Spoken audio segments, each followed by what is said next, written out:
Yeah. Okay. So yeah, we're starting with chapter 3. That's clicker training. I have no questions.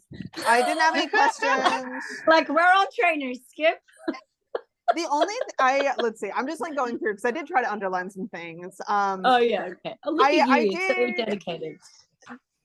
I think literally the only thing I highlighted was the reminder in, like why we clicker train was under assisting and training a handler and talking about how, quote, if the handler is expected to try to handle the dog, read body language, and mark at the same time, it adds up to a lot and they're trying to concentrate on during the session. Yeah. And I think that was like probably the biggest reminder for me of like, yeah, it's really helpful when you've got multiple people or like a new person to have the dog understand what the clicker is, and then you can have someone else running the clicker. Yeah, and I've been on the other side of that too with like my behavioral mentor. She's trying to teach me things and teach me how to do something. And I'm like, wait, what? Like, this is a lot of information. And when even if you are used to training dogs, but you're doing something new, it's still, you can get information overload, and having that ability to kind of undo that information overload, I think is really like a nice reminder. Yeah. Yeah, exactly. I did not go through the clicker stuff. I think it might be interesting at some point for me to go through it particularly with Niffler, actually, because I've clicker trained Barley to all hell. But well, the thing in the training plan that I thought was useful that I don't necessarily always think about was like generalizing the clicker so that it's not linked necessarily to like engagement with you already, so that like click when they're looking away, click when they're over here, click when they're over there, which I kind of do, but I've never like actively thought about doing that on purpose. When I like that as well. And it was funny because actually, as I was reading it, like the part of the part of my brain that still wants to teach pet dog group classes was like, why, why would you click the dog for disengaging? But that's exactly the sort of skill that we try to build up under detection dogs. So that's a good right. That kind of brings me to the like the first lesson with the clicker work is like, yes, this is great for dogs where he says sit in a chair facing the area. And I'm like, for dogs that you don't know, maybe they'll disengage with you and you can reward that. But like for my dog, if I just sat down on a chair, he'd be like, what do you need? Like, what are we doing? And so like that just wasn't really an option for dogs that So I think it's something to remember that like these are a lot of dogs that he's just gets thrown at him, and he's like got all these dogs that he needs to work. And for that kind of circumstance, but like I wouldn't be able to just stay still and have my dog work on disengagement, I don't think he's clicking for disengagement. I think the objective of the session is that the click is associated with the reinforcer and not any other random thing that you might be doing at the same time. So if you're standing there with your hand on your left ear and you click, what is the salient thing? Possibly your hand on your left ear, because body language is more important, more salient for a lot of dogs, not necessarily all, but vast majority, than that sound. And so I think, or my interpretation of the training plan was that it was about really clearly making it the clicker does the thing. Right. Yeah. I agree with you. I just think that the engagement piece that you guys were talking about, where they go, they're doing something that where Kayla's talking about, where it's not like you don't want them looking at you, because that's not the behavior that we want from them. And I think that you're right, that is his goal. And I do think that like if I did follow the plan to a T, which like he says, there's flexibility within that. There's times that we're not following it to the T and he won't follow it to a T. But like if I did just sit in a chair, I would get the opposite type behavior than what totally depends on the dog. Or I think for me it would also depend on how interesting and novel this room is to my dogs. Like they want to go sniff over there? I mean, I'm just thinking, like I was thinking going through that last progression plan, especially with a border collie, if you've got a strong relationship with them, you click 9 times, you're gonna get staring at you so quickly no matter what you're clicking for, unless you're clicking for something very unless you're clicking for something specific. A behavior. Like And a then they'll specific have a thing behavior, to, yeah. Yeah. But I Yeah. mean, this But- is for a dog that's never seen a clicker. Right, Right. exactly. And like, it has been so long for me since I've trained a dog that has never seen a clicker. Like, I guess in the shelter environment, but they are honestly, in the shelter, I don't think I use the clicker that much. I mean, we're working on, it's such a different set of tasks that Yeah, I'm working on those like- dogs with. It's kind of hard to say. But yeah, I'm like, because Niffler was introduced to a clicker at like 4 weeks old. Like, I never got to meet him before he was introduced to a clicker. What that means. Yeah, what does that Yeah. mean? Yeah. Yeah, see, and that's that kind the of thing I- brings me to like the amount of reps that we did. I really just could not do that amount of reps, and it was yeah, just like I mean, I we think- got it. Yeah, I do think this plan makes sense if like I had just, you know, if for whatever reason I couldn't get Scotty, one of the other harebrained plans I had was to like literally like pick up a shelter, like And like panic, make pick it up a about shelter the dog. story of training them and Well- can I do it? Yeah, but like try to go from like, okay, you're a ball crazy shelter dog to like working dog in like 2 weeks. Like, yeah, I would probably do something Good very work. similar to this and that. If they're extreme bull crazy. Yeah, I mean, like I think the thing that would freak me out about that is, I think our timeline is almost too short to find the dog, not too short to train Yes. the dog. Yes. It's always finding the dog that's the problem. But anyway, Yeah. like, I mean, yeah, I think this makes sense. Is like, and if someone like handed me a Malinois from like a breeding program that had never had any training put on it somehow, or had never been introduced to a clicker, at least like maybe like a DOD dog that had only been on a prong, which I know that's not really what they do anymore, but hypothetically, Are I you think this all sure? makes sense. I You didn't say- they might. I a think they- DOD. Department of Defense. Oh yeah, right. I was Have like, you I, seen I, those I get- colors? What's underneath them? But well, I mean, I'm sure a lot of them are still on prongs, but I think they are still like they get. And my understanding is like currently, they are using. I mean, you kind of have to use a lot of play stuff in order to work with these. all dogs. all the sense stuff is So- play. Yeah. So anyway, anything else on clicker training? Other than we're Uh, like, no. okay, got it. yeah. I mean, Yeah. and he even says was that nice to up break it top out where again. he's like, I have to include this in case someone doesn't know, but like, I know most of you Yeah. guys know this. Yeah, stuff. totally. So Yeah, you know, Yeah, I mean, yeah, and exactly. one of the things and I think we said this in our last book club, like to some degree, I think we got to give Paul some grace here, where like he's trying to fill a book here. for sure. No, but also think about what this book is doing. It's transitioning. It's transformational. It's Yeah. it's from the punishment to the positive reinforcement framework. Like this, Yeah. you know, like when he wrote this book, it was like after the point where people thought he was mad for using the clicker. Like when they started training, like, you know, bomb dogs to be independent and like go, you know, all upscaling all of those dogs and sending them off to Afghanistan to work by themselves and like having to pump dogs out really fast to be at a level where you could say yes or no and start that next phase of training. And a lot of these people would never have seen a clicker before. Right. Like Yeah. it's not, yeah. And it belongs in the book. It's It just does. like for us, it's not necessarily Right. And I mean, that was helpful. honestly my only hesitation with using this book for book club is I was like, I think parts of this book are going to feel pretty But like the low training level plans for are so us. And like, I mean, Training plan is honestly, so- just like military That people and their table. progression plans. Like Uh-huh. Yeah, that it's is really the biggest broken thing I'm down for getting away from people. this. It's beautiful. It's Yeah. really beautiful. Yeah. I mean, and even like just like maybe last thing on the clicker section, like remember that your clicker, check that your clicker works before you enter your session. Make sure Yeah. that the dog has water, like little things like that. I was like, oh my God, like this man needs to teach a class for like your average pet dog trainer on like how to send out notes and No. plans, because like I have never gotten Yes. a plan anywhere near this good from a trainer in my entire life. Oh, this is how I Yeah. send my plan. Because it's so valuable. So But not in like this is more detailed, but like the 1, 2, 3, 4, 5, 6, 7 is like totally how I send my plans out. And I'm gonna lift what he's got here from the clicker and be like, this is how you teach a clicker. Totally. Yeah.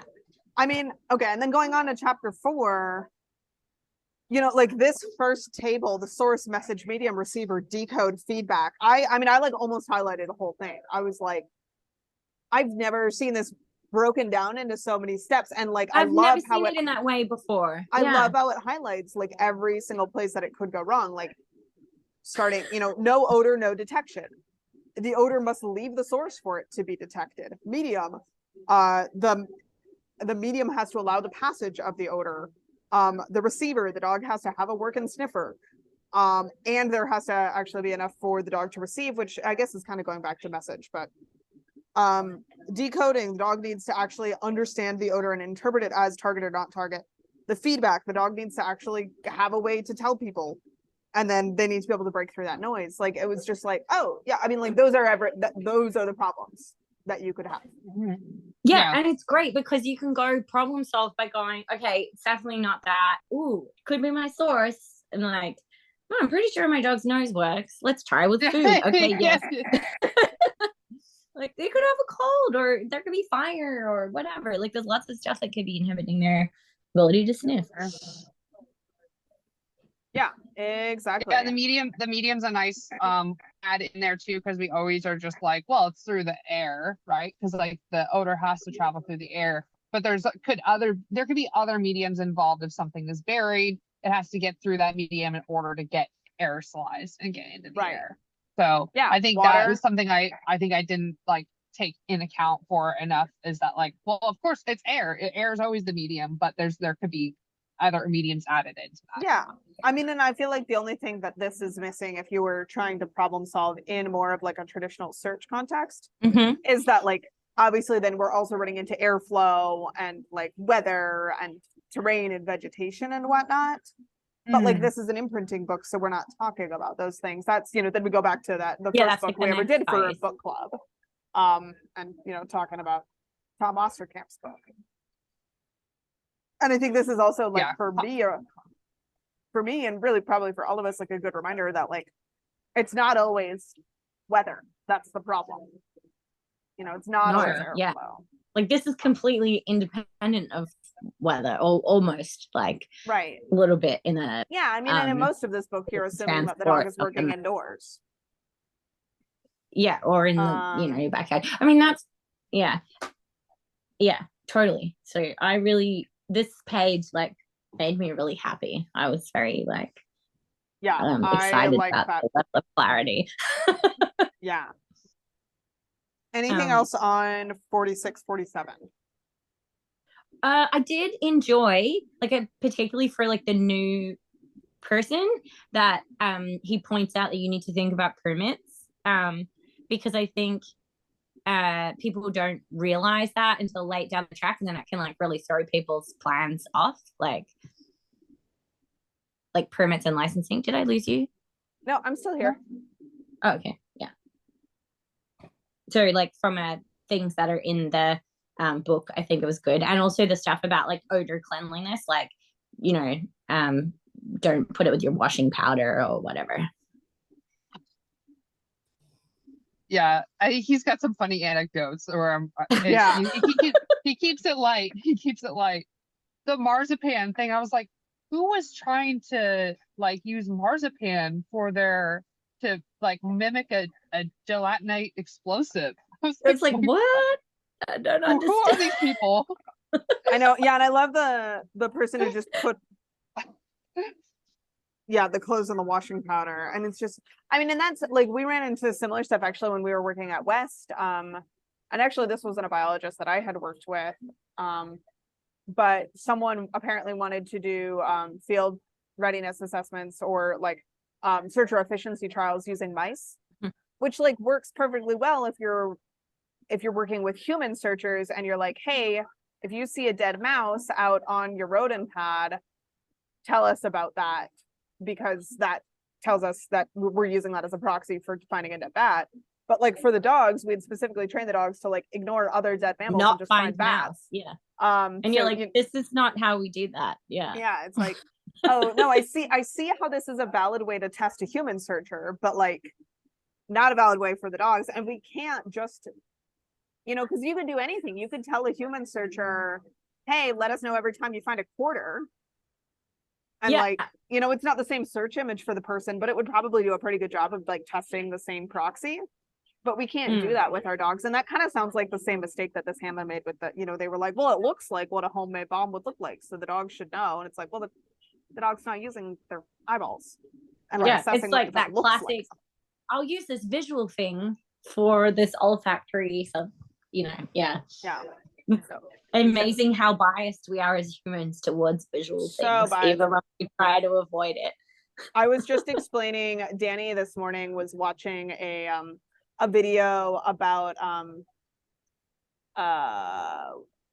the mirror test, and it was like a very like pop science like thing that basically just showed a bunch of animals having like funny responses to mirrors, and then was like, the mirror test is a classic way to test intelligence.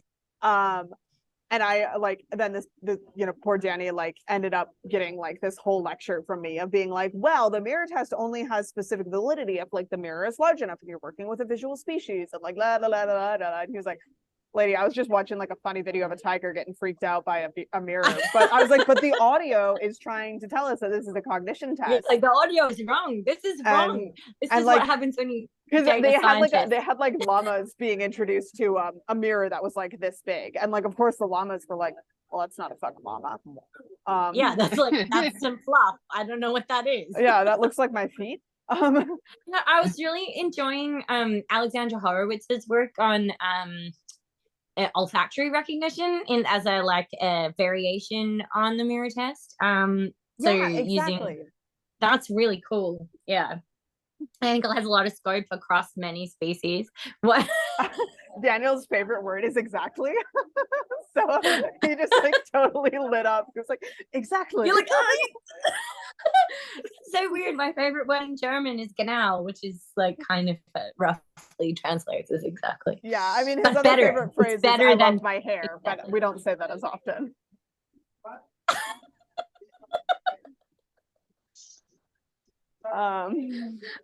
Hilarious. Yeah. Okay. So we have 7 Right. minutes before people are going to start joining for the other call. That's okay. So then, I mean, I again just kind of highlighted all of the odor procurement things of like, Yeah. here are the pros and cons of direct from origin, from a third party, and from field finds. I didn't really have any notes there other than just like the highlighter, like this is good shit to remember.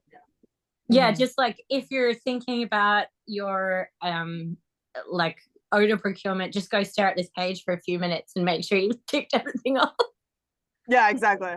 Okay, 3 variants of each type, like, you know, well, then like the lab testing is a good reminder for, I mean, for us, like we just had all of our puma scats that they had collected for us in California came back as canid.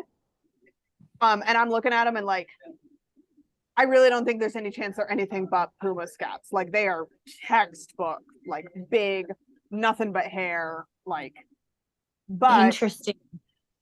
my guess is they got overmarked. I mean, that was the entire thing in the DiMatteo paper, where they fed the coyotes glitter, the glitter poop paper. It's my favorite paper. Oh yeah, that paper is awesome. I was like, we knew this was the case. Like, it doesn't make any sense that such good search dogs, not so much that they wouldn't miss stuff, like I would expect misses, but transitioning like that is super weird. Right. And again, like, I mean, we're just looking at these scats and I'm like, if this isn't a puma, like some of them, if this isn't a puma, I will fucking eat it. Like, yeah.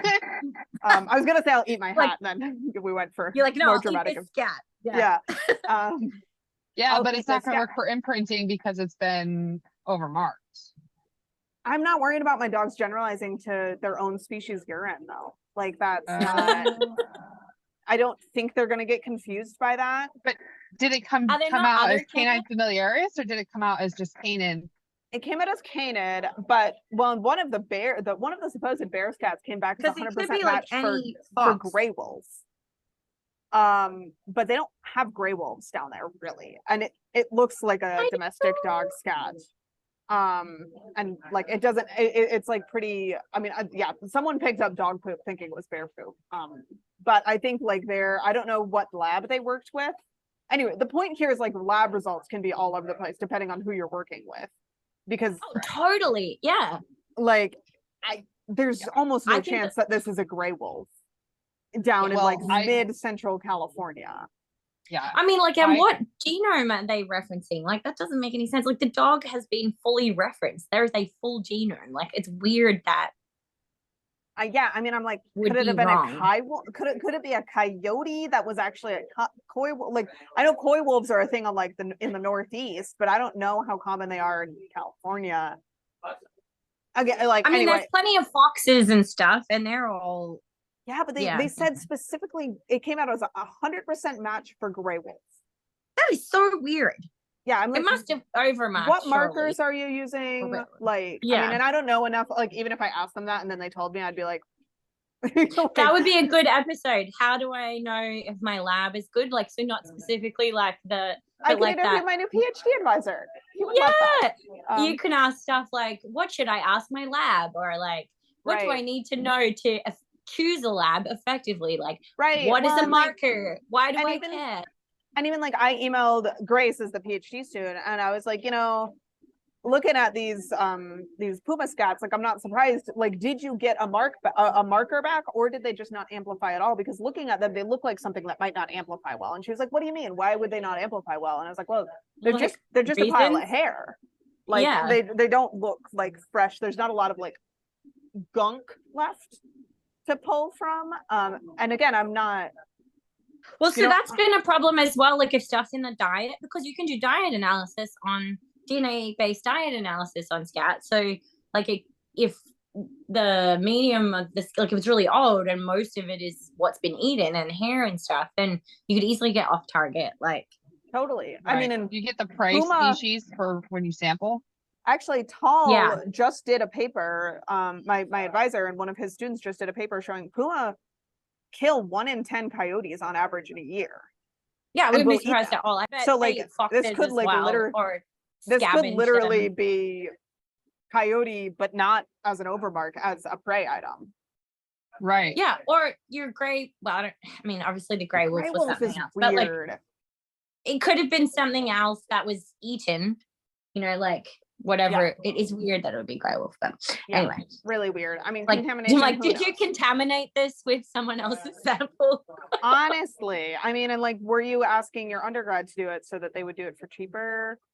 The one time I've ever amplified DNA, I got nothing back. There was no DNA in my test. Okay. So, and now I'm joining a genetics lab, so that's good. That'll be great. Yeah, you'll be able to do. I hear it's just like cooking. I never do it. I have friends, I have people for that. Yeah. So Emma, we're just wrapping up Just- book club. We had a pretty late start.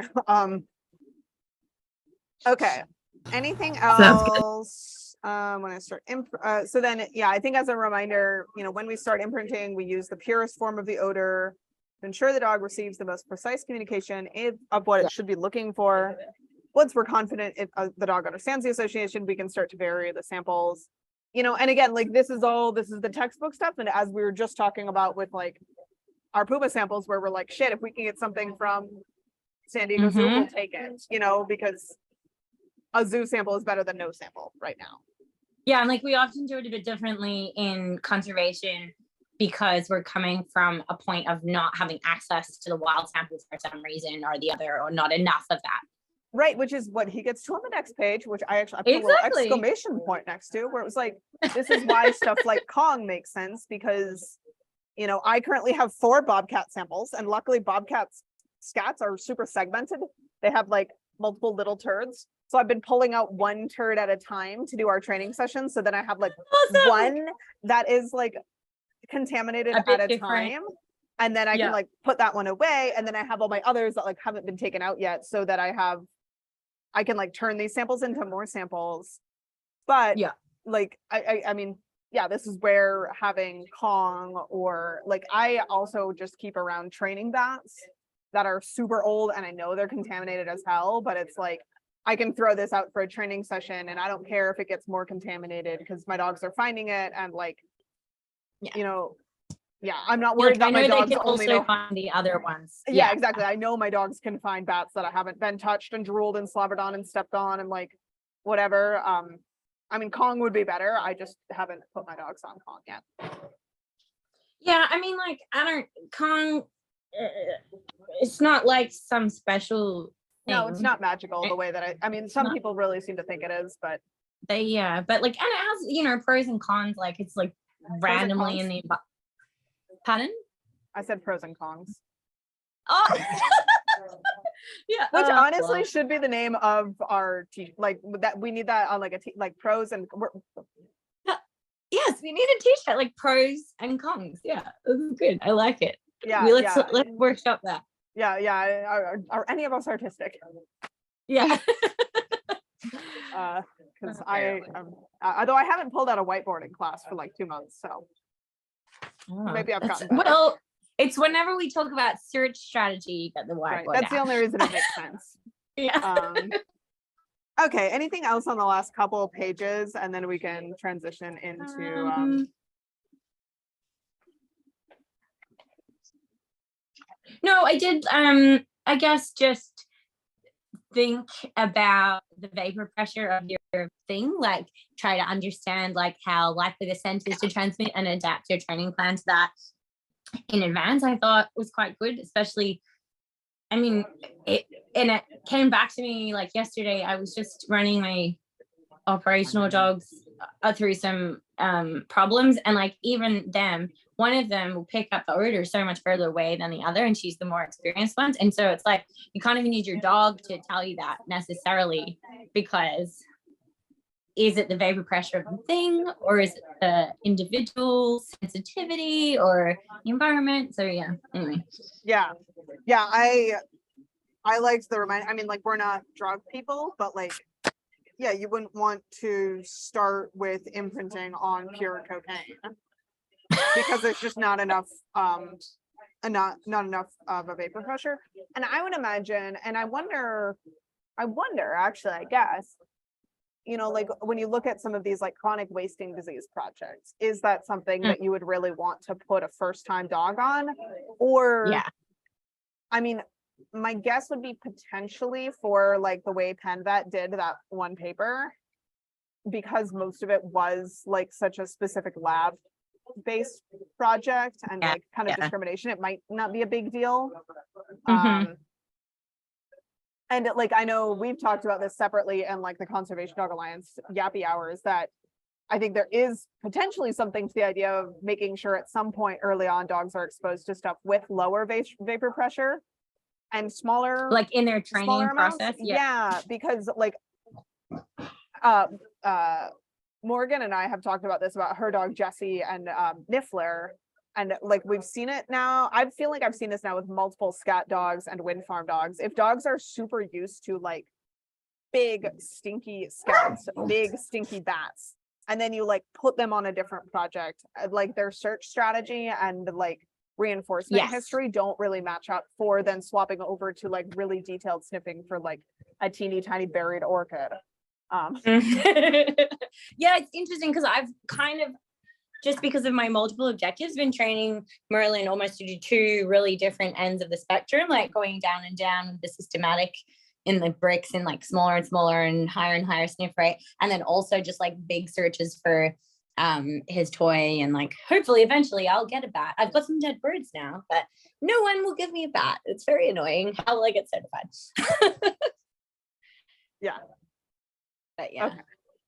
He struggles to swap between the two. Like if I do one after the other, it's like almost like they're two totally different things, which is interesting. I wonder how the vapor pressure is affected by imprinting on those get scent tubes. And if that reduces the vapor pressure, and if it does, then it would be a good way to train a dog on a scent, because they will find the lowest value, the lowest stinkiest thing that is that scent.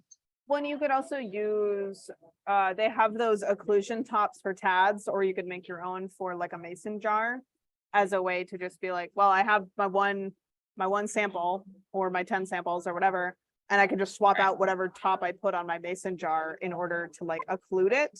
So it's Yeah, true. so that you're able to get that sort of practice with kind of the samples that you've got, instead of being like, and now I'm going to imprint my dog on an entirely different species just so that we can practice this skill. Right. Yeah, that makes sense. Um, Ooh, I might use that for my tortoise project. yeah. Interesting.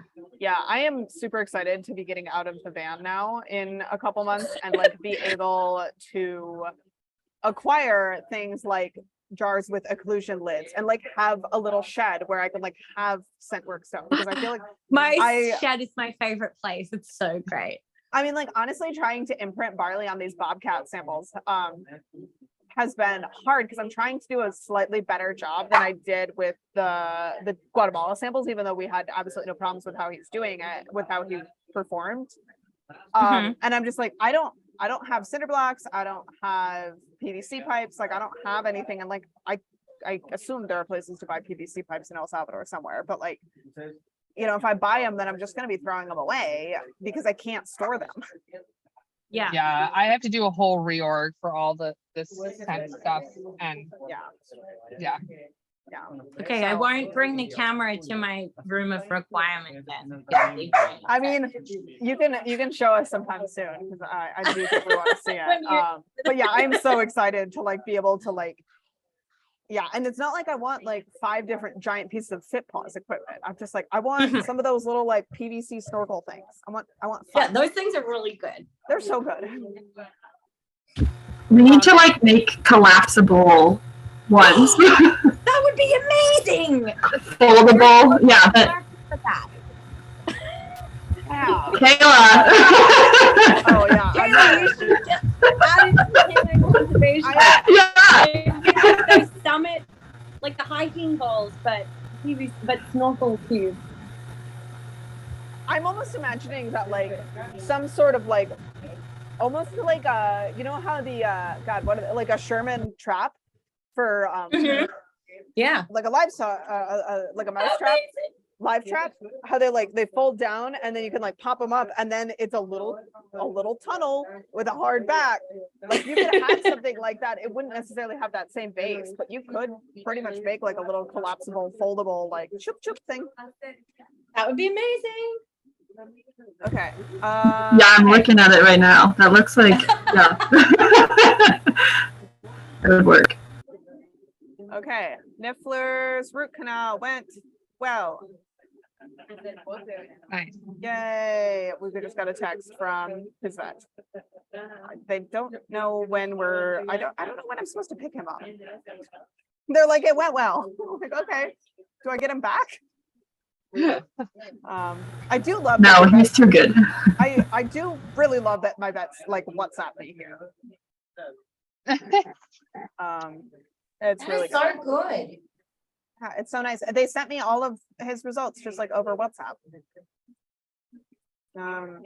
Which speaking of, actually, okay, so I'm going to stop the